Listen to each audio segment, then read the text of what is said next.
بسم الله الرحمن الرحيم الحمد لله رب العالمين وأصلي وأسلم على نبينا محمد وعلى آله وأصحابه أجمعين. Lessons are blessings. Lessons are blessings. And out of all the lessons that I've learned in my life, and soon inshallah ta'ala, coming September, bi'idhnillah ta'ala, I'll be 50 years old, probably 50 already according to the Islamic calendar, which is half of a century. And it is no mystery, ya akhwan, ya akhawat, that there's always something new to learn, always something to get a deeper reflection and a deeper understanding. And I can think of all the lessons that my father taught me while we were driving in the car or we're outside, from either taking out the garbage or cleaning up the washroom or cleaning up my room or picking up the twigs or shoveling or any other things. All those lessons, even though when I was young I hated them, now they're a great, tremendous blessings. The wisdom that my father had given me those lessons, as well as my mom, some of them now, ya akhwan, ya akhawat, they're giving me great benefit up until today. So, as you know, as life goes by, and within the last year, people are now starting to think for once in their lifetime, because the hustle and bustle of the dunya, everybody's been at home, and after you get tired of watching YouTube, Twitter, TikTok, Netflix, NBA, whatever other shows that are there, for those that aren't reading or not, they don't like to read, after a while, there comes a time where people, they start to get some thoughts in their brain. They start thinking. The brain actually turns on, because we're in a time now that we have been bombarded by a lot of crazy propaganda that is messing with a lot of people's mind. And yeah, akhwan, the subliminal messages are on a whole nother level. Now, I grew up in a time where you would take an old record, and spin the record backwards, because we were told that the hip-hop artists or the R&B artists or the pop artists, they'd have a hidden message in the song. When you put the record backwards, there's some sort of a hidden message there. Some good, some bad. Some of the hidden messages your subconscious mind would pick up. And this is one of the things here with advertising and marketing.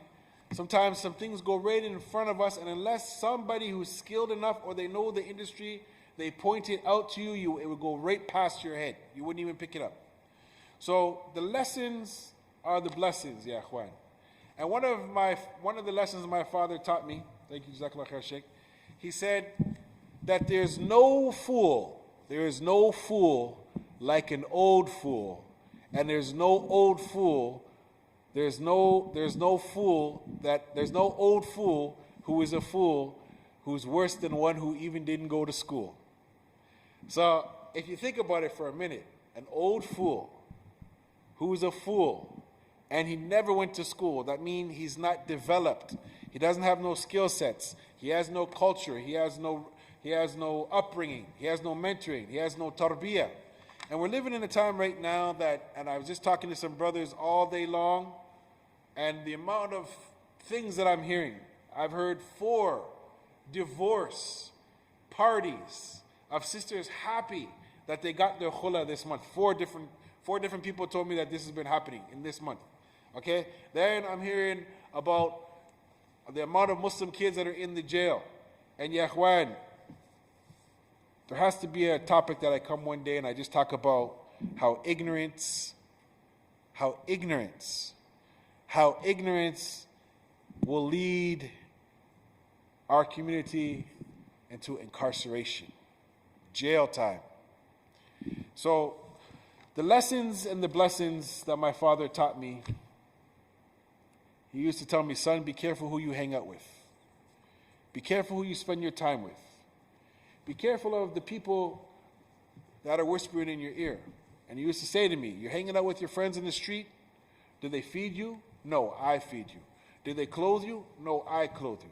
Did they put a shelter over your head? No, I do that. So he said, your friends will come and go, but I hope you understand these lessons. And he used to tell me that when I was a young man. And being a young man, sometimes we don't have time to listen to our parents.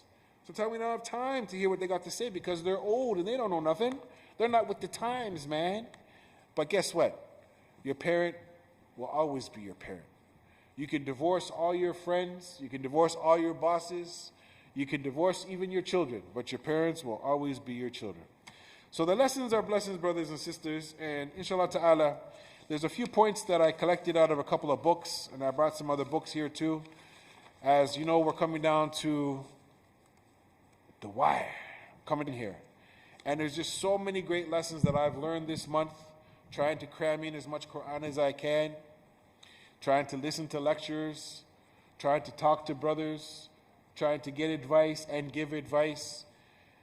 It comes a time where you got to sit and you got to look at the lessons as the blessings. The great blessings that we have, they're lessons.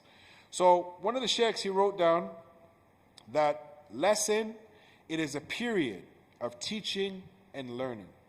So you may actually learn the lesson, but you don't really own that lesson until you teach it on to somebody else.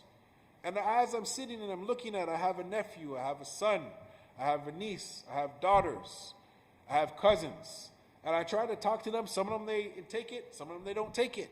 But maybe one day, if I plant the seed, maybe one day it'll germinate and there'll be some beautiful, as they say, you reap what you sow, some beautiful stock. So a lesson or a class is a structured period of time where learning is intended to occur. So how many times have we heard of Muslim kids, it's boring, I don't want to listen, it's boring, I don't want to go to the masjid, the people there are boring, what am I going to learn? And the problem is that everything has become a lecture. Before I even get into the meat and potatoes, I was trying to say to some brothers at another masjid out in Scarborough, and I told them, why don't you just remove the name called lecture and call it Youth Empowerment Workshop? They said, why would we do that? And I said, watch this. So there were some kids walking by, and I said, come, some random kids, I never met them. And I said to the kid, I said, brother, come here. When's the last time that you heard a lecture? You want to come to a lecture? The kid's like, no, I don't want to come to the lecture. He said, why? He goes, I don't like lectures. I said, why? He goes, my mother, she lectures me every day. I hate lectures. And at that time, those brothers at that masjid, they seen the wisdom I was trying to tell them, that a lecture means that your parents are going to rant and complain to you. So now, if you come to the masjid, come to the lecture. Then the imam, he's going to yell at the people. So we don't want that. So a structured period of time where learning is intended to occur. But the question is, we have all these beautiful masajid, and the jails are packed with Muslims. Packed with Muslims. As I just got another report just before, the amount of Muslims that are in the jail. So my dear brothers, my dear sisters, a blessing is God's favor, and it is a protection. So sometimes the barakah that we hope that we're going to have, there's something called naqis bidun al-barakah. Something is sufficient of blessings because of the sins and the problems that we have ourselves incurred. And we find that this month of Ramadan, ya akhwan, ya akhawat, O you who knew Ramadan, did you know who your Lord was? Did you know the Quran? Did you know fasting? Did you know zakat? Did you know sadaqah? Did you know the 5 prayers? Did you know the masjid? Absolutely not this month. Did you know the acts of doing good? People are doing online sadaqah, that's been made easy for us. Will you know Allah after Ramadan? Verily, ya akhwan, the Lord of the 11 months is the same Lord of the month of Ramadan. And the Lord of Ramadan, He is the same Lord of Shawwal and Sha'ban and all the rest of the months. So if you worshipped the Lord of Ramadan only in Ramadan, then you have a problem. I have a problem. We have a problem. Allah Ta'ala went on to say, وَعْبُدْ رَبَّكَ حَتَّى يَأْتِكَ الْيَقِينَ. And worship your Lord until there comes the time of certainty. And The majority of the scholars say that this means when death approaches you. When Malik al-Maut comes, then there's la shak fi dhalik, there's no doubt that the soul will be taken away. So Allah Ta'ala is saying, worship your Lord until certainty comes. Meaning your whole life. There's no time to take off, ya akhwan, ya akhawat. Many Muslims, I've heard them already say, I can't wait to go on a vacation after Ramadan. And sure, we might need some vacation on Utla. I wish I can go and visit some of my friends. I wish I can go and take my mom to go visit some of her friends. I wish I can travel to Mecca and Medina. Of course, there's nothing wrong with that. But ya akhwan, when we're only thinking about the things that will take us away from Allah, and we're not planning with our trip, well, yes, I will take my mom to go see her friends, and as I drop her off with her friends, there's also a masjid around the corner. I'll go and I'll establish my salat. Plus, a brother that I used to be close to, he lives in that city. Maybe I can go and meet the brother for the sake of Allah. As a 7, when there's no shade, is to go and meet a brother for the sake of Allah. So we have to know our religion good enough that we can get multiple blessings based upon our attention, ya akhwan. There's nothing wrong with that. So we find Allah Ta'ala wanted to say, Kul inna salati wa nusuki wa mahyaya wa mamati lillahi rabbil alameen. Say, my prayer and my sacrificing of the animal, my living and my dying are all for Allah, the Lord of all the worlds. So our prayer is an act of ibadah, and the sacrificing of the animals to feed the people, that's an act of ibadah. But your whole life from the beginning to the end is also supposed to be an act of ibadah. So even if you make the intention while you're going to sleep so you can get strong enough and you're able to get recuperated and replenished so you can get up and worship Allah and provide for your family, this can also be an act of worship, ya akhwan, ya akhawat.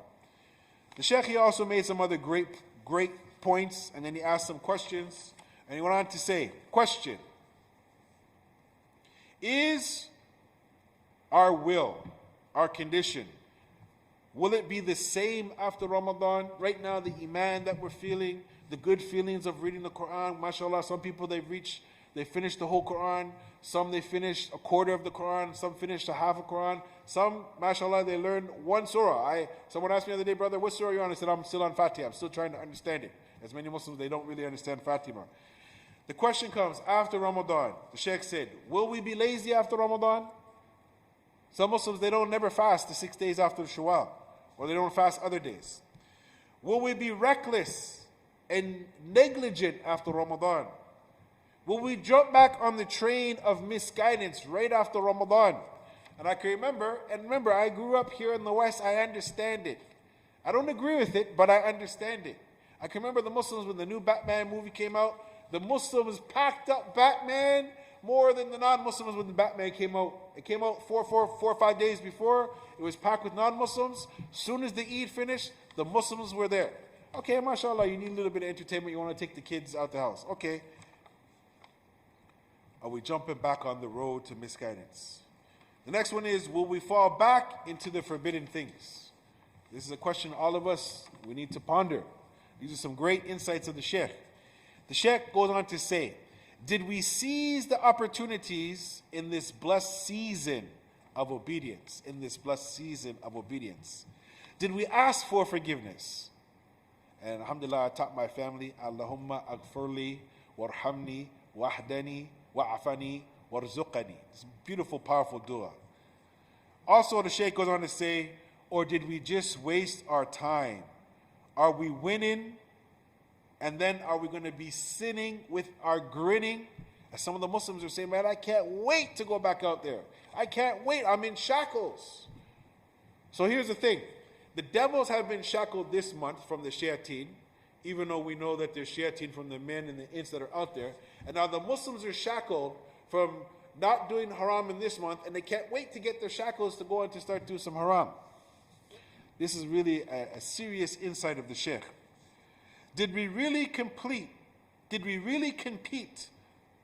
to do good deeds? As Allah says, فَاسْتَبِقُوا خَيْرَاتٍ. Did we race with our brothers to see, mashallah brother, I heard you donated 500. I'm going to donate 600. Did we race? Did we try to do that? So the Lord of Ramadan is the Lord of the other 11 months, ya akhwan. He kept emphasizing this. And this is something that we have to really look at, ya ikhwan. That what is time? What is time? It's your lifespan, the Sheikh said. It's your strength, it's your youth, it's your intellect, it's your thought, it's your heart, it's your tongue, and all other parts of your limbs. This is your life. This is your time. What are you doing with it? This is the question he's asking us to ponder. What are we doing with our life? The Shaykh goes on to say, have we wronged our souls? And then he quoted the ayah, Anta waliyun fil dunya wal akhirah, tawaffani musliman, wa hiqani bis salihin. You are my protector in this world and in the hereafter. And you cause me to die as a Muslim and join me with the righteous. This is a dua, ya ikhwan. You are my protector, Allah, in this world and in the hereafter. And we're going to need Allah's protection, ya ikhwan, more in the hereafter than we need it here. Why? Here, you might end up in jail, you might get killed, you might get murdered, you might die, get in a car accident, okay? Full stop, you get buried. Okay. Once you get buried, then you're going to be asked those questions. Who's your Lord? What was your religion? Who's your prophet? Okay, good. Now comes the day of judgment. You have a whole bunch of questions you got to be asked. Just you and Rabbul Izzah. You're going to be asked all kinds of questions. It's a very scary thing if you think about it. Then there's retribution for the evil that you did. There's punishment, something called the hellfire. Many Muslims, they don't even think about it. Sometimes the Muslims are going through hell on earth, and we can see our brothers suffering all over the world. And I can see it, but I've never lived it. I can hear about it, people can tell me about it, but until you live going through serious struggle, you should be happy that those things that have afflicted our brothers haven't afflicted us. We should be thankful. We should pray for them, ask Allah to help them. But we got to sit and evaluate what's going on all over the world, ya ikhwan. I know Muslims suffering right down the road. I know Muslims suffering. I know Muslims suffering in Toronto. I know Muslims suffering in Alberta. I know Muslims suffering in Detroit. I know Muslims suffering in Philadelphia and in California.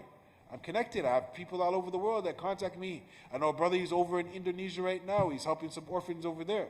So people are suffering all over the world. Are we suffering like they're suffering? We may have some problems in our family that nobody knows about.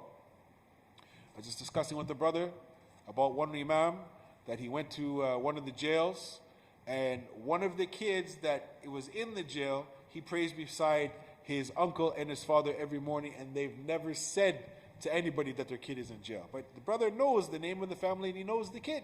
And the kid is half of the Quran. So this is a great musibah. The family doesn't even want to talk about it. The kid is in jail. And it's not just doing drugs and marijuana. This is one of the things that Muslims think that that's all that it is.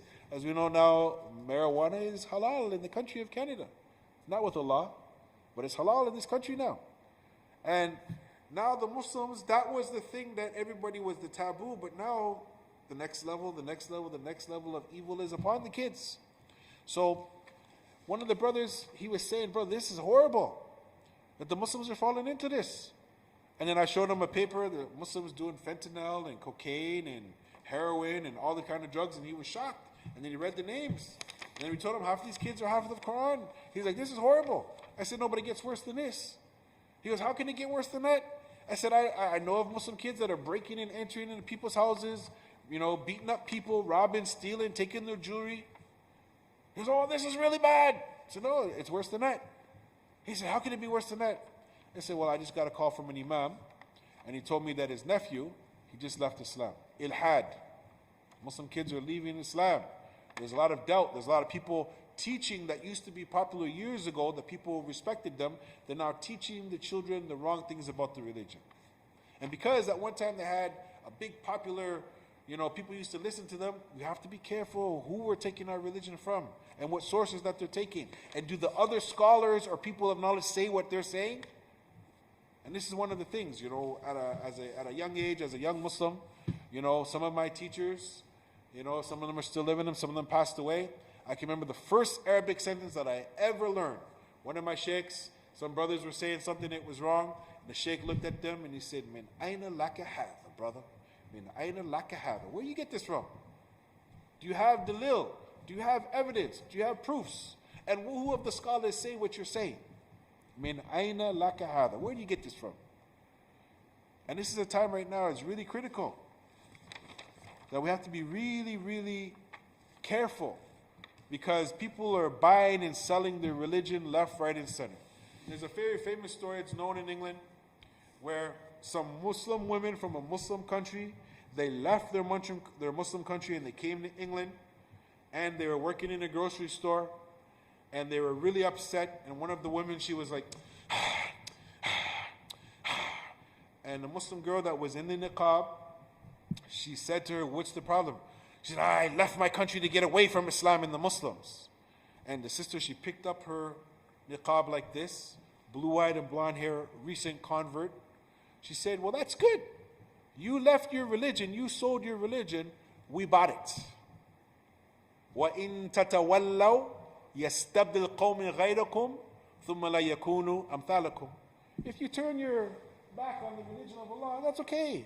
Allah, He will replace me and you if we don't want to keep our upkeep upon spreading Islam and teaching Islam. We were just closing down the windows here, so that's good. Jazakallah khair. So when we sit and we look at it, brothers and sisters, there has been some information that has come down to us by one of the greatest Muslims that ever lived. He was the Prophet ﷺ's cousin, and he was very gifted and very knowledgeable, and he left us with a long qawl, a long statement. Inshallah ta'ala, I'm going to do my best to try to read it. And if the Sheikh, if he feels that I need to be corrected, فَيَتَفَضَّلْ مَشْكُورًا مَأْجُورًا. Ali ibn Abi Talib, he went on to say, ارتحلت الدنيا مدبرة وارتحلت الآخرة مقبلة ولكل واحدة. One narration I read online, it said minha, and the other one said minhuma. So there's two different loves that I found. بنونا فكونا من أبناء الآخرة ولا تكونا من أبناء الدنيا فإن اليوم عمل ولا حساب وغدا حساب ولا عمل. So Ali ibn Abi Talib, he went on to say, the world, the dunya, the world, the material world that we're living in, is departing. And the hereafter, meaning the paradise, it's approaching. And each of them have their offspring or their children. So be from the children of the hereafter, and do not be from the children of the world, meaning that your only concern is the worldly life. And our religion teaches us to be balanced. رَبَّنَا آتِنَا فِي الدُّنْيَا حَسْنَةً وَفِي الْآخِرَةِ حَسْنَةً وَقِنَا عَذَابَ النَّارِ. As we said before, that oh Allah, give us the good in this life and the good in the hereafter. And he went on to say, verily today there are actions and no reckoning. It means people are doing whatever they want to do. Robbing, stealing, cheating, going to this party, going to that party, doing all types of horrible things as we see it on TV every day. But he went on to say, but tomorrow there is reckoning and no action. When you're on your grave, when you're dead, you can't do no more good deeds. And as we know, the Prophet said that only three things will benefit the people after that they're dead is number one, a sadaqah jariyah, which is a long-lasting charity that you can get all the rewards and the benefits from after you're dead, such as building a masjid, like this masjid, or building a madrasa, like some of the madrasas, or building a well, or buying some books where people can read it, education, he said, or some knowledge that you left behind when you die. Imam al-Tirmidhi has been holding me up here. This is where my phone is right here. I have 3 volumes of Imam al-Tirmidhi that's been holding me up all month. Even the brothers, they come, they set up, they know those are the 3 books. Imam al-Tirmidhi, his books, it's got lots of benefit, lots of knowledge, and it's holding up my lecture right now. And he's held us up, teaching us the sunnah. So this is, ya ikhwan, a sadaqah jariyah on many levels. He's getting so much reward. Then you have, ya ikhwan, a righteous son or a righteous daughter that will make dua for you after you die. After you die and you're buried, will your children be righteous? Will they practice the religion? Will they be half as good as their father or a quarter of their father? Will they leave a legacy after you die? As we see here, I was just explaining to some of the brothers here that this masjid here, we see this masjid that we're in right now, and we see what's coming, inshallah ta'ala, the big hole there, that inshallah one day a beautiful masjid will come. But if you were slept on it and you don't know the history, behind me, the brothers that are putting together this masjid, they were influenced by someone who's not here. May Allah have mercy upon Ummu, who started this project years ago. There's a little small masjid behind. So that was his legacy, and he encouraged his son, and his son is carrying on, and hopefully, inshallah ta'ala, those that come after. And this is how it's supposed to be, brothers and sisters. I want my son and my daughter to be better than me in everything. I want them to learn from my mistakes, and I want them to get the keys of happiness in this dunya. So I also brought with me today a few chapters of Sayyid al-Khatir, the captured thoughts, as we've been just taking a few little bites of this book over this month. And it's been so beautiful. And I wanted to share with the brothers, and the bad thing that I did not do is I did not bring my glasses, so I'm hoping I can see it. So the Shaykh, he went on to say, and I thought that this would be some beautiful advice for us all. He went on to say, devoting oneself to Allah. Devoting, giving your life for Allah in terms of you're at the servitude of trying to be a good person, a good citizen. The Shaykh, he went on to say, in the early years of my life, I was inspired and guided to follow the way of those who practice zuhud, meaning that you're not trying to get too much of the worldly life, by consistently fasting and praying, Sawm was salat, or salat was sawm. I was fond of secluding khalwa, myself, from everyone to worship Allah. So he would basically stay away from the people and focus more on his ibadah. Now remember, this book was written 900 years ago, okay? During my solitude, I enjoyed having a good, kind heart, a qalb, and my insight was strengthened, and I grieved over every moment I did not spend in getting close to God through my worship and my obedience. Being a person who is a muttaqeen, he's really scared of God. This encouraged me to take advantage of every moment to perform good deeds and acts of worship while enjoying the intimacy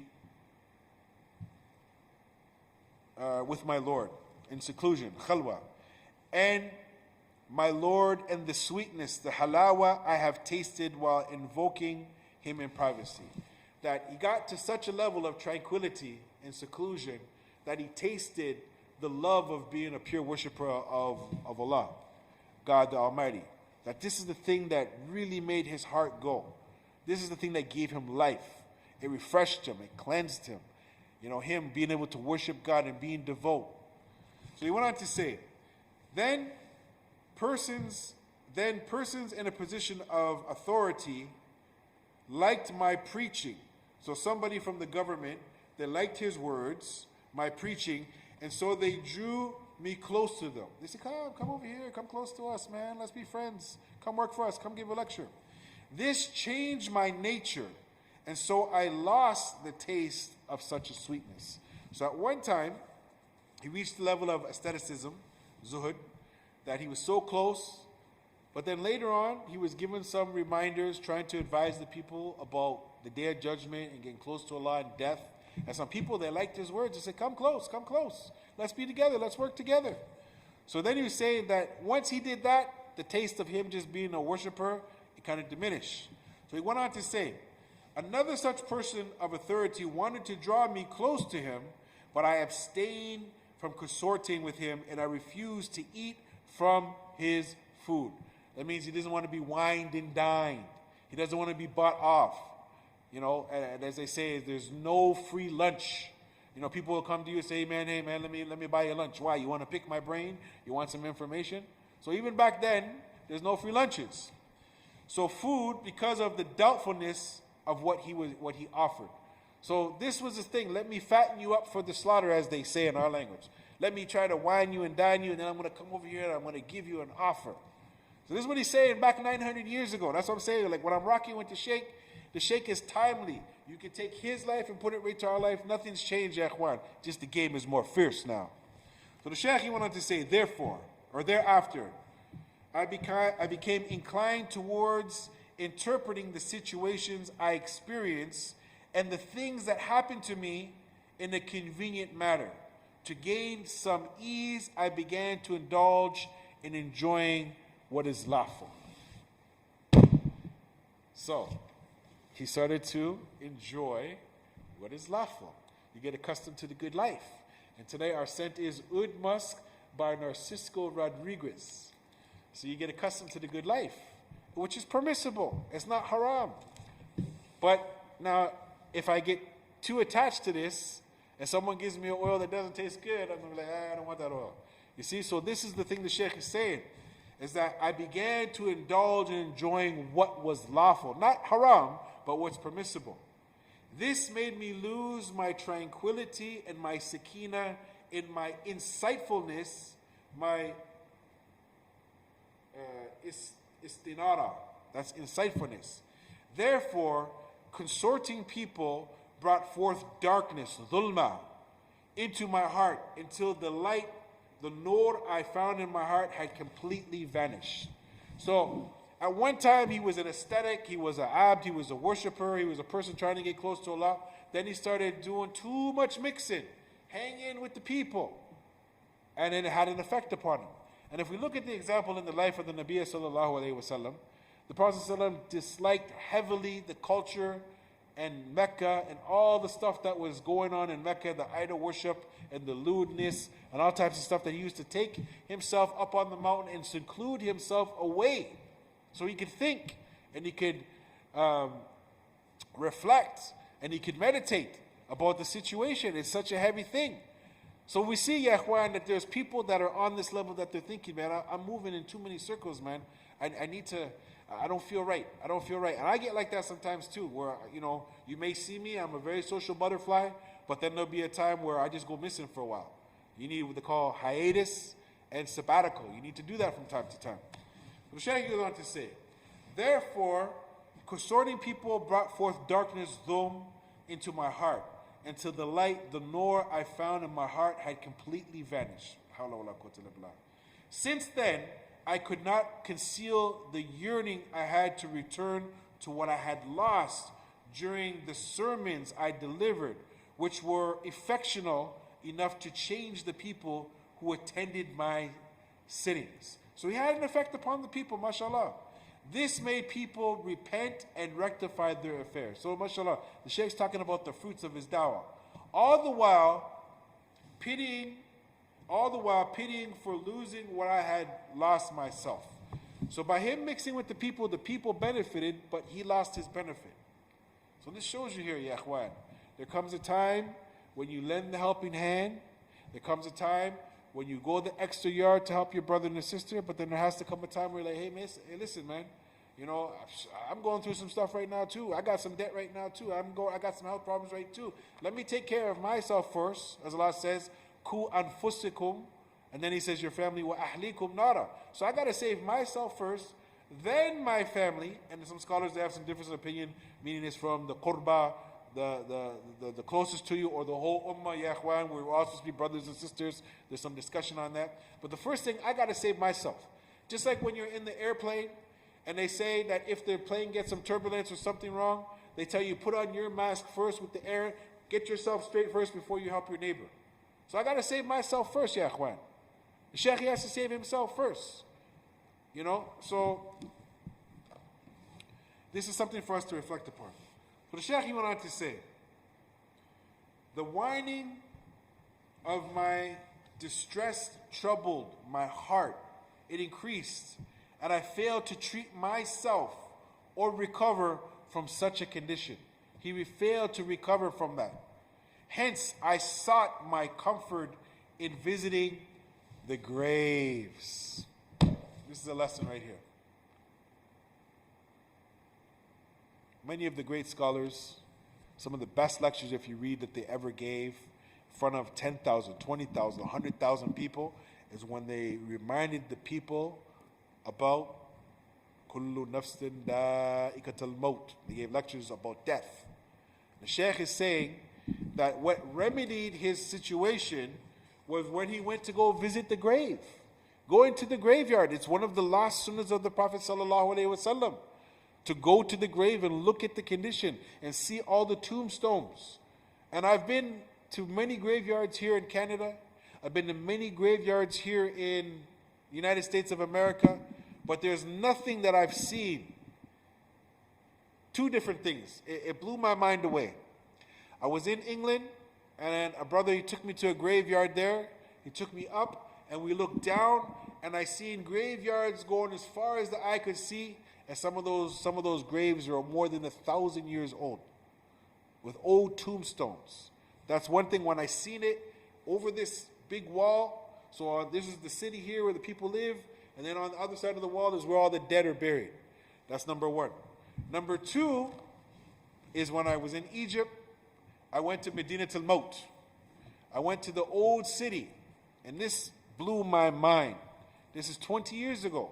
Me and some brothers, we were going to see one of the sheikhs, and a brother said, okay, we have about 45 minutes before the masjid's only another 2 kilometers up the road. We could catch another taxi. I want to show you something. So we got out, and there was a city called Medinatul Maut, where people were so poor that they made these little makeshift houses, little small out of cardboards and bricks and whatever they could find, and they were living on top of the graveyard. I seen it with my own eyes. Never seen anything like that ever before in my eyes. And at that age, I was only about 28, 29 years old. I seen it. It didn't really have that much of effect on me. I was like, oh, that's deep. Now that I'm sitting and I'm thinking about it, that these people are living on top of where people are dead and buried. So the Sheikh is going on to say here that hence I sought my comfort in visiting the graves of the pious, and I asked from Allah the grace of rectifying my affairs, upon which the kindness of my Lord pulled me toward the sphere of khalwa, of solitude, despite the resistance of myself. So his own self saying, it's okay to go and eat a nice meal and a steak and this and that and hang out with these people, the hustlers and the bustlers. His soul, his nafs, it's nice. It's not haram. It's not haram. It's not haram. This is not haram. That's not haram. It's permissible. But his soul is not feeling, something's wrong with the soul. So he goes on to say, only then was my heart restored after being detached from me. And so I was shown the defects of what I had previously favored in this life. I woke up from the sickness of inadvertency. Yeah, I'm struggling here. I don't got my glasses. And I uttered the following words while I was invoking Allah during the time of my solitude. O my Master, how can I thank you enough? O my Master, how can I thank you enough? And what laudatory words can my tongue utter to praise, Mahd, you enough? Can he come up with the eloquency, the nice, beautiful words that he can really talk to his Lord? For I truly and deeply thank you, shukr, you for absolving my heedlessness, my ghafla, awakening me from my sleep, and rectifying my affairs through my desirous self, disliked in it. Indeed, what has been taken away from me brought me nothing but gain, since it was the reason because of which I turned to you. Indeed, what I have saved is tremendous, since the outcome of what my heart was apt to be. The Shaykh, he goes on to say, let me go back here. My heart was apt to be in solitude with you. Indeed, how affluent I am when you made me in need of you. Meaning he's successful, he's doing good when he's getting the blessings from Allah that he needs. How available I am when you dishearten me from being with the others. That, ya ikhwan, he's talking about something which is so important, brothers and sisters. One of my sheikhs, he passed away, he used to drill this all the time. And I went and I studied with some sheikhs, and he used to drill this all the time. The topic of al-ma'iyyah, the companionship of Allah. The Ma'iyah of Allah, ya ikhwan. This is something that he's hoping to be. The Quran and the Sunnah is filled with all kinds of ayahs talking about the Ma'iyah, the companionship of Allah. You dishearten me from being with others. He went on to say, O Lord, I regret every moment I've not spent in your service. I have remorse from the time I spent in matters other than your obedience. For example, I used to wake up for Fajr without being distressed for sleeping all night long, not having awoken to pray, meaning tahajjud. And I used to witness the commencement of the night without having any concern for knowing the day had passed. He didn't care what happened the day before. He just wants to worship Allah. Not regretting the moments I did not spend in your worship, as I did not realize the reason for not having any such feelings was because of the severity of the illness of my heart. Ya ikhwan, he is looking at his heart as if it's something that's dying, ya ikhwan. Many of us, do we even have a heart? Is our heart in it? Our heart's disease? Do we have the amrad al-qulub? Do we have a ra'an on our qulub, some rust spots? As a heart damage. And you, ikhwan, if you compare his ibadah to our ibadah, we would sit there and say, man, we don't have any ibadah. And he's saying that at one time he felt that, his heart is having a hard time. So he goes on to say, I did not realize the reason for not having any such feelings was because of the severity of the illness of my heart. Now, however, after the arrival of the winds of a healthy change, I've managed to sense the pain through which I was directed in my healthiness, ya ikhwan. He's given us metaphors, but he's also saying that the status, the state of his heart, and the tranquility of worshiping and being a servant, ya ikhwan, that's the only thing that matters to him. Everything else, he can take a little bit of it, but it doesn't really give him the solace, doesn't give him the tranquility, the rida and the qana'ah, the contentment of the heart. He goes on to say,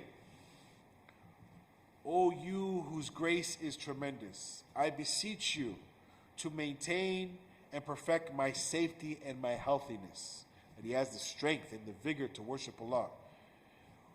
What an intoxication whose roistering is unnoticed until after becoming unconscious or becoming conscious. I have torn apart what is difficult to amend, hence regretting the merchandise, the good deeds I have lost. My example is like a sailor who struggled with the northern troubled waves for some time. Then he was overpowered by the sleepiness. So when he awoke, he found himself back at his first starting location. This is jam-packed with beautiful lessons, ya ikhwan. He is talking about, ya ikhwan, ghafla, his sleepiness. He is also talking about, ya ikhwan, the barakah that Allah gave him. He's also talking about, ya ikhwan, the qana'ah. And he's also talking about the topsy-turvy way of the midmar of the battlefield of life that we're living in, ya ikhwan. The words that he wrote, ya ikhwan, when you read them and you think and you ponder, he's talking on so many levels of high metaphors, but he's given us examples in life, which is all intrinsically written in the kitab and the sunnah, ya ikhwan. He goes on to say, O you who read my warning against indulging in the lawful. Though I betrayed myself in my actions, I sincerely advise my brethren in the words, and I say, beware of opting for concession in the matter whose danger and harm cannot be guaranteed to be saved from. This is because the devil, the Shaytan, beautifies the permissible at the first stage, then afterwards he drags people to sins. Therefore, take heed of the consequences of your actions. Understand well your condition and your circumstances. So let's full stop here. I know Muslim kids, I'm just doing a little bit of marijuana. It's just a little bit. It's okay. A little bit of marijuana went to cocaine. That cocaine, it went to heroin. That heroin went to fentanyl. That fentanyl went to a life sentence in the grave. They died because they took fentanyl. Which, if you take it in the wrong dosages, you die. So a small little puff. And that's what the devil wants to do, just place a little bit of seeds so you can take the seeds to follow you down the wrong path. The Prophet ﷺ, he laid us the seeds that would take us to the good path. So you can get with this or you can get with that, as we used to say. There's the awliya of Allah and there's the awliya Rahman and the awliya of the Shaytan. There are the friends of Allah and there's the friends of the devil. You have to pick for yourself. This is the test. The Shaykh goes on to say, though the Shaytan may convenience you of proceeding with a matter by deceiving you, by showing you good purpose of it, and you should know that the road he is leading you down will make you fall into sin. Therefore, it is enough to learn from your father Adam, who was deceived by the devil, Shaytan, when he suggested to him, Bismillahir-Rahmanir-Rahim, Hal adulaka ala shajaratin wa khuldi wal mulkin. I can't see. I can't see. La yabla. I think it's la yabla. O Adam, shall I direct you to the tree of eternity, possession that will never deteriorate? Should I tell you something better than this? Jannah, this is a tree, man. If you get to this tree, you're going to get all kinds of things, man. Should I direct you? So he's directing him. And unfortunately, our father, he fell. But we fall how many times?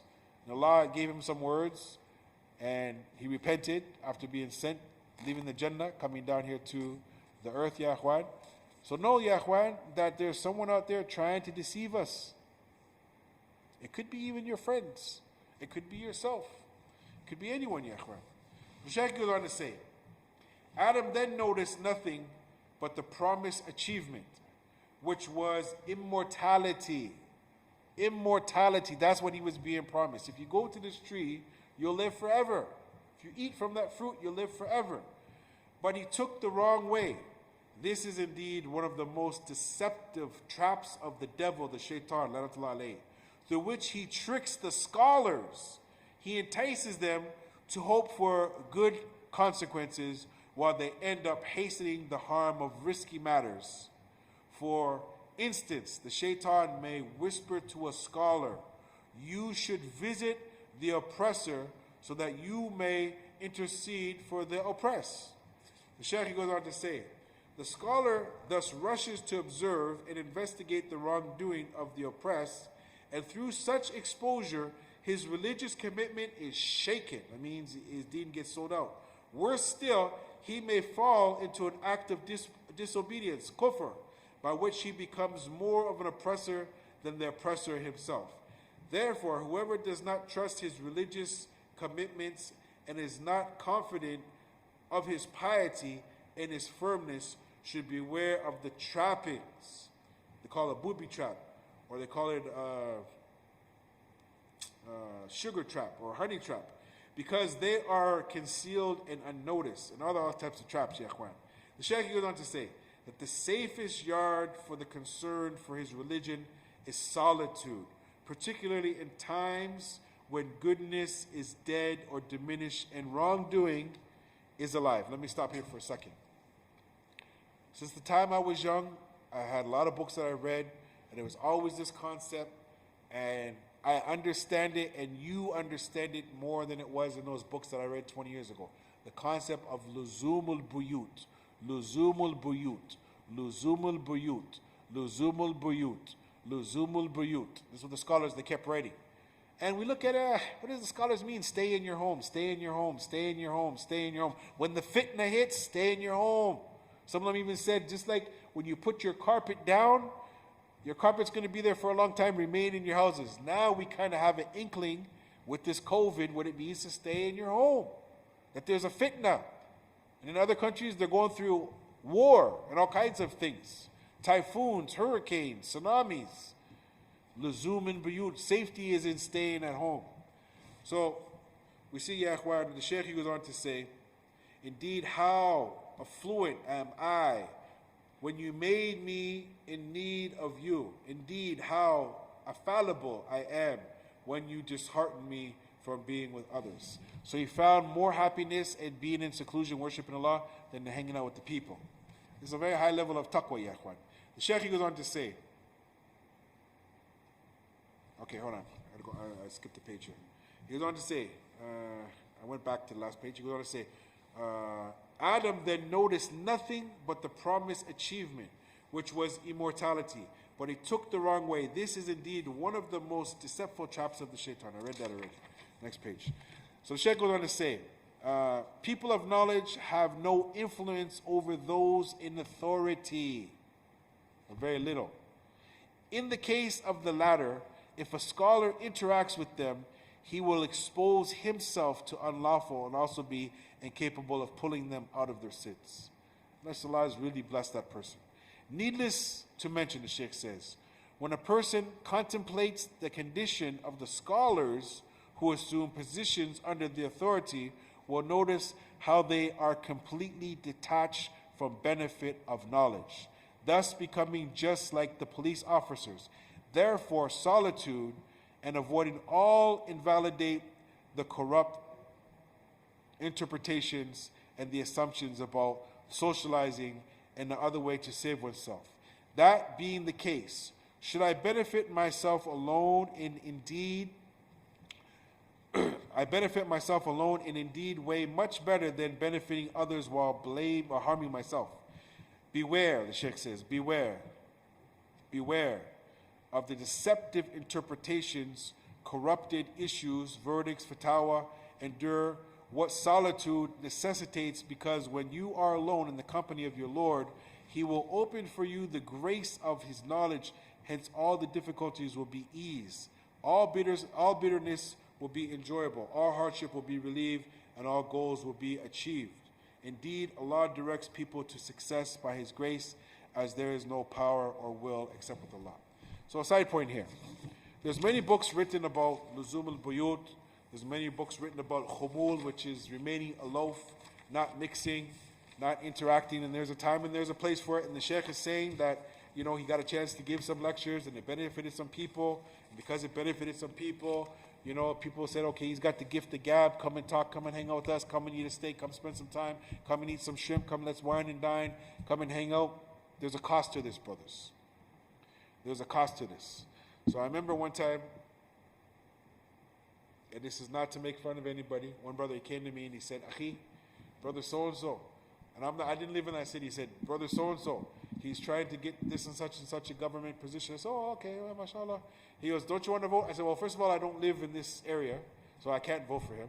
But he goes, aren't you impressed? He came all the way from such and such a country, and he came over here, and he's trying to get into the government, and he wants to do this. I said, okay, well, that's between him and Allah. I'm not judging him. But brother, this is such a great thing. And I said to the brother, I said, Akhi, listen, if I wanted to do what he's doing, I would have did it long before him. I got more connections. I got more family here. I'm not an immigrant. English is my first language. I started to give him a whole plethora of stuff. I said, if that's where my goal was, I would have did it. But Allah didn't give me that path. Allah gave me a different path. If He wants to do that, that's good for Him. As they say, whatever floats your boat. If that's what you want to do, okay. As for me, I'm over here. I'm doing this thing. Aren't you impressed? I said, no. He goes, well, what impresses you? And I said, well, to be honest with you, what impresses me is a convert who learned Islam, and I'm talking about a good friend of mine, and he memorized some Quran, and he gives Jummah khutbahs, and he happens to be blind, and he travels all over the world. If he wanted that position of that same guy who came from the Muslim country over here, he could have got that position too. That's what impresses me. The Muslims that were born in Islam, some of them are going this way, and the converts are going like this, ya ikhwan. We have to be careful, brothers, as the Shaykh is saying that opportunity came to him where he can wine and dine, and he can hang out with this guy and hang out with that guy. He could live the good life. He had the skills, he had the eloquence, he had all those things. But he felt that if he continues to do that, his heart will become away from Allah, it will become away from worship, it will become away from goodness, and he felt it had a tremendous effect upon his heart, ya ikhwan. So when you read these books, ya ikhwan, these books of zuhud, these books of tazkiyat nafs, these books of insights, ethics, thought-provoking gems, wisdoms, you find, ya ikhwan, that the scholars, they did their job. فَاسْأَلُوا أَهْلِ ذِكْرِ إِن كُنتُمْ لَا تَعْلَمُونَ. Ask the people of knowledge if you don't know. They left for us hundreds of books. It's behind me, there's hundreds of books here. Volumes, tafsir, tariq, history, books of shurahat. They have here all kinds of books, ya ikhwan. But who has the time to read a little bit and to practice a little bit, to learn a little bit, to love a little bit, to live a little bit? Who has the issue that I wanted to discuss today, but we're out of time. Ibn Qayyim, he wrote another very beautiful book. It's called Miftah Adar al-Sa'ada. It is called The Keys to Happiness, Ya Akhwan. The Keys to Happiness. This is something that these scholars, they were looking for, contentment of the heart, and they're looking for the keys to happiness, Ya Akhwan. What is your key to happiness? What is my key to happiness? We should be trying to please Allah. We should want the Ridwan of Allah. We want the Rida of Allah Azza wa Jal. When we die, do we know if our Lord is happy with us? And this is the last question, because lessons or blessings is the beginning of our topic, and we're going to end with this. I've met hundreds of Muslims, and when I ask them this question, Sheikh, do you love Allah? You love Allah? Do you love Allah, Sheikh? Do you love Allah? Do you love Allah? That sounds good, but the answer is, does Allah love us? It's important for us to love Allah. But we need to think on the other side of the coin. Does Allah truly love us? And what does it take for Allah to love us? So when you get these books, you'll see the sheikhs are giving out all these formulas, brothers and sisters, the keys to happiness, the captured thoughts. I'm encouraging the brothers and sisters, with your Quranic reading and your hadith reading, read some of these other books, because it gives you great insight to how people thought. Their thought process is not much different than us. It's more advanced than us, but they wanted good in this life and good in the hereafter, and that's what we have to ask Allah Azza wa Jal. Brothers and sisters, lessons can become blessings, and you could be a winner if you're a sinner, if you make tawbah. We only have a few days left of Ramadan. If you have not made tawbah, if you've not made istighfar, we encourage you, brothers and sisters, there's still some time. The fight ain't over yet. Still some time to make tawbah to Allah and to ask Allah to forgive me and to forgive you, to guide me and to guide you, to show me the light and to show you the light, to protect all the Muslims and help all the Muslims throughout the whole world. We ask Allah fi kulli makan to help our brothers and sisters that are suffering in Palestine, suffering in China, and every other place that if we were to spend from today to tomorrow, we can mention different places. I know Muslims that are suffering in Gambia and in Ghana, and I know Muslims down in Cuba, and I know Muslims in Haiti, I know Muslims suffering everywhere. But, Ya Akhwan, we have to pray for all of our brothers, not just brothers of this country, all the Muslimin, all the Muslimun. And if we do that, Ya Akhwan, I think inshallah ta'ala we'll be successful. As the Prophet said, إِنَّمَا الْمُؤْمِنُونَ إِخْوَةٌ, or a Muslim, akha Muslim. The believer is the believer, or the brother of another brother. Inshallah ta'ala, I love you all for Allah's sake. Please keep me in your dua. Assalamu alaikum wa rahmatullahi wa barakatuh. May Allah accept it.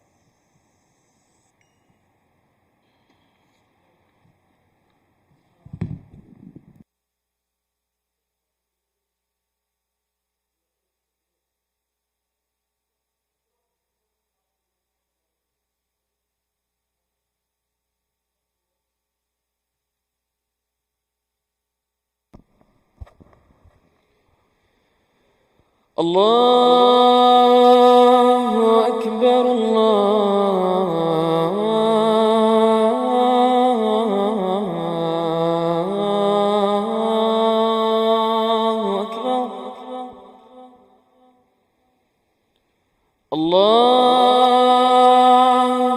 أكبر الله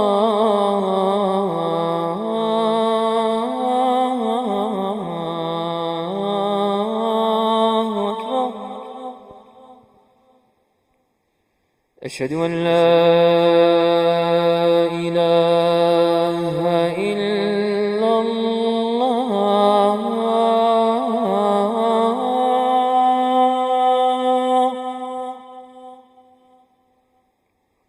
أشهد أن لا إله إلا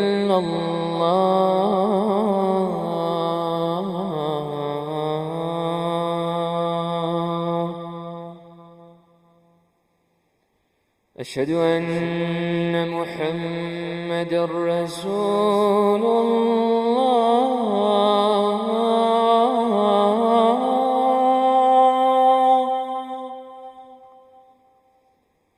أشهد أن محمدًا رسول الله.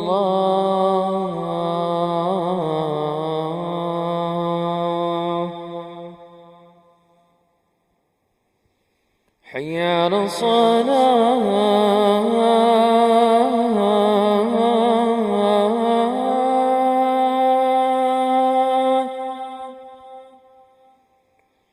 حي على الصلاة،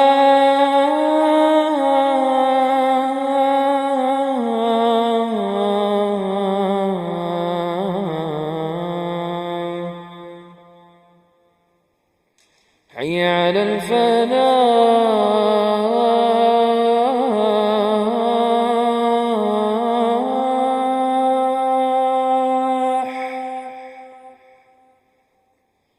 حي على الفلاح.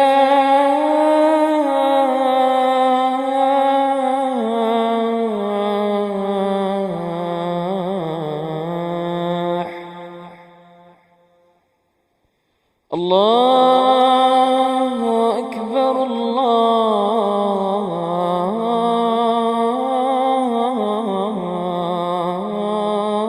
الله أكبر. لا